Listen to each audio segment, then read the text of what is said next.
Hi! 'Big boss 8' కొత్త promo అదే teaser release అయింది కదా! అందులో నాగార్జున గారు కొత్త లుక్‌లో కనిపిస్తున్నారు. ఇంకా యంగ్‌గా కనిపిస్తున్నారు.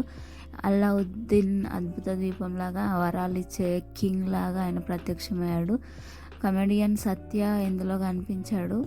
అంటే ఎంటర్‌టైన్‌మెంట్ అన్‌లిమిటెడ్‌గా ఉంటుందని చూపిస్తున్నారు. అయితే ఆ మోనాలిసా మిర్రర్ ఏంటో అదేంటో అర్థం కాలేదు. ఇంకా పోను పోను ఇంకా క్లియర్‌గా అర్థమవుతుంది.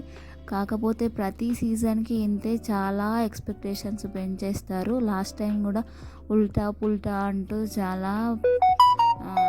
చాలా హైప్ ఇచ్చారు. ఎంతో ఎక్స్‌పెక్టేషన్స్‌తో చూసాం. కానీ అంతగా ఏమీ ఎక్కలేదు. సో ఈసారైనా ఇన్ఫినిటీ అన్‌లిమిటెడ్ ఎంటర్‌టైన్‌మెంట్ అని చెప్తున్నారు. కానీ అది ఎంతవరకు ఉంటుందో చూడాలి. ఉంటే బాగానే ఉంటుంది. ఇదేదో నెగటివ్‌గా అనుకోవడం కాదు. అంటే అంత ఎక్స్‌పెక్ట్ చేస్తున్నాం 'బిగ్ బాస్' నుంచి మనం ఎంటర్‌టైన్‌మెంట్. కానీ అనుకున్నంత ఉండట్లేదు. నాకైతే థర్డ్ సీజన్, ఫోర్త్ సీజన్ చాలా ఎంటర్‌టైనింగ్‌గా అనిపించింది. సన్నీ ఉన్న సీజన్, ఫిఫ్త్ సీజన్ కూడా ఓకే. కానీ ఆ తర్వాత నుంచి సీజన్స్ అన్నీ డల్ అయిపోతున్నాయి. టాస్క్‌లన్నీ రిపీటెడ్‌గా అనిపిస్తున్నాయి. ఎంటర్‌టైన్‌మెంట్ కూడా పెద్దగా లేదు. కొన్ని 2, 3 వారాలు చూసి ఆడియన్స్ డ్రాప్ అయిపోతున్నారు. బోర్ వస్తుంది, ఏమి ఇంట్రెస్టింగ్‌గా లేదని చెప్పేసి.